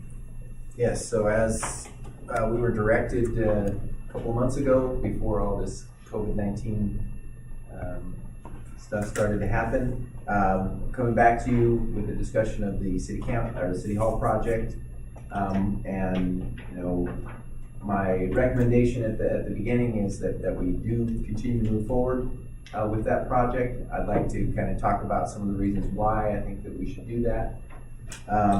First, we have a very strong underlying local economy that we're having some struggles right now, and at the budget committee I made some short-term recommendations that we look at to try to get through this short term, but in the long run our economy is strong. It showed that in the 2008 recession.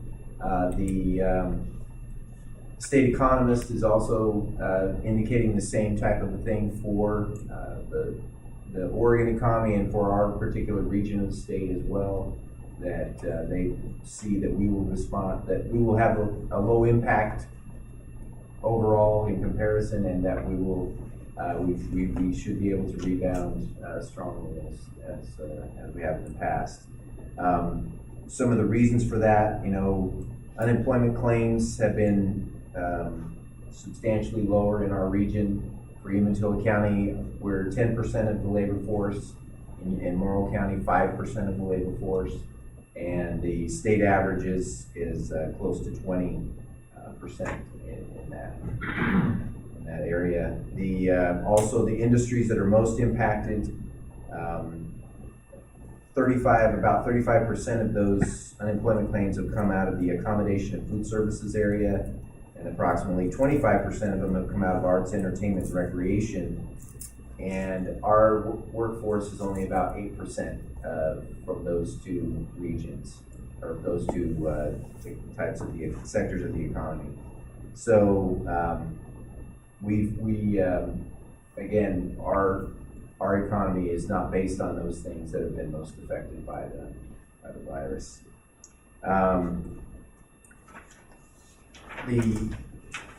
The next area to highlight is something that was in the paper, and I think it was with all this COVID-19 stuff, we probably didn't celebrate it as much, and that's one of the large water projects that was accomplished. The West project was completed, and the East project, I talked with J.R. Cook, and that's anticipated to be completed in July. And so that will bring thousands of more acres under cultivation, under irrigation, taking them out of dry land farming, and the impacts of that is very large on a per acre production and property value. So again, another strong sign for our economy, and anticipate that will strengthen further investment in food processing in the area as more acres are brought into production. As I talked about in our executive session, some of the things I can't share particularly, but we still have economic development interest in the area. Things are moving forward with data center development and other projects. And so also I have confirmed that Umatilla County is the other government agency that we've been talking about that's interested in partnering, and so they are willing to bring $3 million to the table of this project, and also be a partner in kind of revitalizing downtown Hermiston. And I think that's the final piece of my message, is that, you know, we've had this short-term struggle and people are struggling, but as we come out of this, continuing to invest in downtown Hermiston, investing in our community is something I think the city needs to do. These dollars aren't in the revenue sources that, you know, Mark and I are concerned about. These are enterprise zone funds that can be dedicated to these large investments and be able to help our community for, you know, 50, 70 years into the future. So that's the recommendation. I'm looking for further direction from the council along those lines. So, Mr. Smith, when you say Umatilla County is partnering with us on this project, can you explain that a little bit more so the community understands what they're getting for that $3 million investment? Yeah, so it's a combination. What they would be, that they would like to partner and get some office space in downtown Hermiston that they could offer some county services out of, but they are also interested in investing and using the monies that have been generated in the Hermiston area and investing in projects that the city feels is beneficial to the region. And so what we would be proposing is a 3-story building. One of the floors would have about 4,500 square feet of office space dedicated to the county, and that they would also be paying us some sort of a maintenance fee that we will finalize in an agreement that will help cover the cost of utilities and so forth, cleaning and that type of thing. So that's the agreement that we have tentatively with them. And it's part of the original Lamb Weston allocation through the LTRES, or the long-term enterprise zone. And so, you know, we've had a great relationship with Umatilla County and partnering with them on the water tower project, which added a lot of value to our community. Again, I think Umatilla County understands the value that City Hall and new City Hall and more public spaces could bring to the downtown core, and investing in our community as well, and they want to partner with us on that. And so I appreciate Umatilla County's willingness to come alongside the City of Hermiston and the taxpayers of our community and support the project. It does bring a significant amount of value and worth to improving the downtown core by replacing it with a nice new City Hall building. Along those lines, you had mentioned, though, there's a process here. So we still have things we need to go through as far as hoops. We don't have plans currently. Close on the first phase. We're looking like timeline-wise. So I'm anticipating that we would have final plans by the end of this week for the library renovation, which would be the temporary city hall. And then, To remind people that the purpose of the library renovation is for what? well, first, there's two purposes. One is to provide some temporary space for City Hall where we can be all together. Right now, we're very spread apart and not very efficient in a lot of ways. We still need to operate a city for Yeah, a we year. still need to have a place to operate a city for a year and a half, probably, of construction. And so, and then after that, it would be done with the goal of then providing more space for the library to expand their offerings in a number of different areas, children and youth, as well as potentially improving our Spanish language collection in a number of other ways. So that I would anticipate having plans to go out for bid at the beginning of June. And then hopefully being able to be under construction kind of in the summer, probably mid-July to August. Probably August, be under construction for that piece. And then at the same time, finishing plans for the City Hall construction, and that would go out to bid in the summer, and hoping to award the bid in the fall of this year, so September timeframe. And all those would be checkpoints, again, coming back to the council for approval on all of those. And we can check in on our comfort level as far as paying for the project out of the enterprise funds. Overall project scope? $9 million, still the number. So all of a sudden came back 15 million, council bid. Whoa. That's right. That's way too much. Yeah, if the bids all came back way too high, we can back up.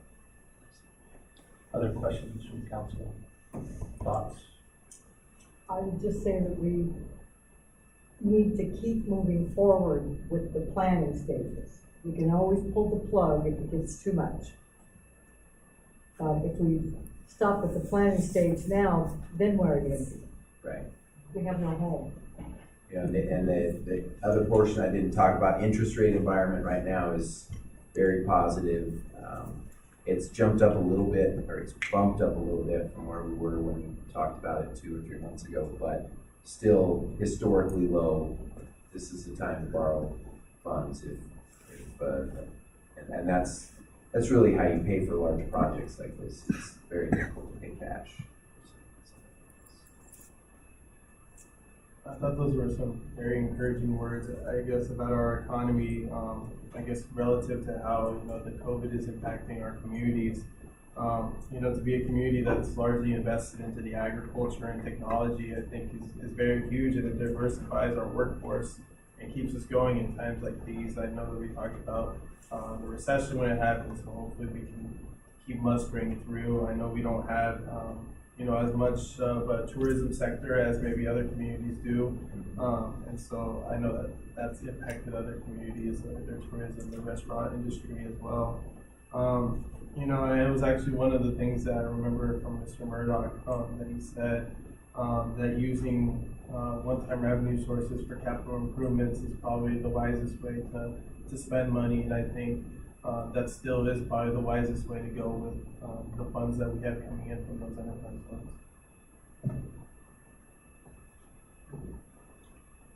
So what would you like for us tonight? Some sort of approval to continue moving down the pathway to a potential new city hall? Yes.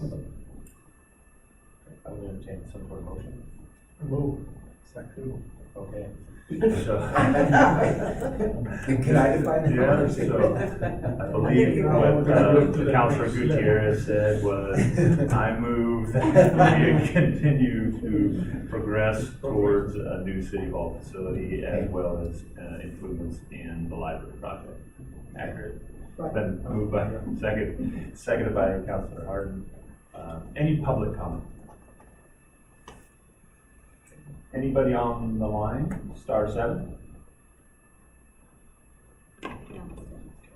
Roll call. Yes. Yes. Yes. Yes. Yes. Yes. Motion passes unanimously. Okay, city committee reports. Anybody meet this last month? No. Public infrastructure committee met. And we talked about everything we talked about already tonight. SIP projects, got an update on the SIP projects, got an update on revenues. They seem to be trending positively. There hasn't been a huge impact to the revenue streams at this point. We'll see as the economy goes through the summer, if that impacts us, but per expectations, it seems like we're on track. Looking to update our SIP long-term plan here within the next 6 months to add some additional projects on to the years in the future. Also, we lost a council member from that committee, and so looking to make an appointment. So if any of you or a new council appointee has an interest in that project or in that committee, I'd like to make another appointment to that project. Currently, Doug Smith and myself sit on that committee.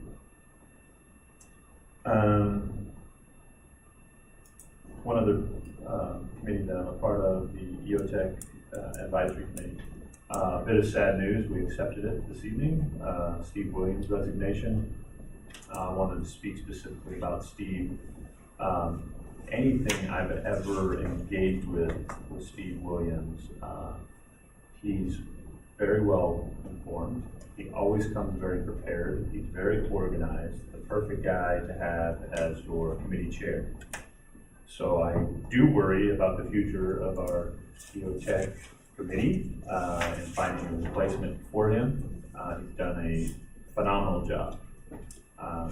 He has accepted or been, appointed or elected, I don't know how it works, but district governor appointee for Rotary International, and which is a huge position because our district is huge. It's like 4 states and British Columbia or something. So it's a pretty good sized district that he would be the governor of here in the next couple of years, and so he has a process that he has to go through and travel and be a part of that. So we thank him for his dedication for the last couple of years to the EOTech Advisory Committee and his service to the city. So we would be looking for a new appointee to that. And so those of you that have public service interest and would like to be a part of a good committee and trying to help us develop EOTech, we'll be looking for a new advisory board member, and I believe his position was at large. Correct. So you don't have to be associated with the fair, the rodeo, or the hotelier group. You can be an at-large member, which is anybody within the Hermiston region. You don't have to actually be a member of the city. So please, there are a couple other appointee positions available as well, committee appointments. And so if you have an interest outside of the EOTech group, there are still some other opportunities to participate as well. The mayor's report, congratulations to all of our primary winners, myself included. It's a tough race. But to our representatives or potential future representatives of our region, and looking forward to working with them in the fall as they go through the general election. Wish them all well. It's been interesting this last month, advocating for you and the city of Hermiston and cities in general. And I think it's encouraging that cities across the state are speaking with one voice and being heard. We had an opportunity to speak with our legislators and advocate. And there's recently an emergency board meeting for the legislation, and it was a bit uncomfortable. It was made uncomfortable because of our advocacy at the city and the county level. And we need to continue to fight for what's important to our constituents and the people that we represent. And so making sure your voice is heard is, I think, our role and our responsibility. And especially as Eastern Oregonians and rural and smaller communities, we've sometimes got to speak a little bit louder to get heard. And so I would encourage you all to continue to participate in that and make sure that the needs of your community and the constituents you represent are being heard. So continue to fight for Hermiston and what is right for us. Counselors, anything else? I've been in a couple of meetings, either Zoom and through the small cities, and plus hearing what talking with the legislators and stuff. Speak up, they can't hear you. I've been quite pleased with the effort that's being made going forward. And of them keeping us up to date so that we, know what the temperature is. NLC has done a great job of keeping the LOC board, and those of you, I don't know if you sit on those Friday phone calls, there's 300 or 400 people that are sitting in on those phone calls on a weekly basis, and LOC always has a representative there, and they do a good job about keeping us up to date with what those priorities are at the federal level and national level as well. As a result of the LOC's commitment to work with NLC, we all have a membership in NLC now, and it was a courtesy membership as far as our participation in NLC. And so you have a voice and an opportunity to make sure your voice is heard also through that advocacy through NLC and federal level. So I appreciate Rod's service on the small cities committee, which is 50,000 and under.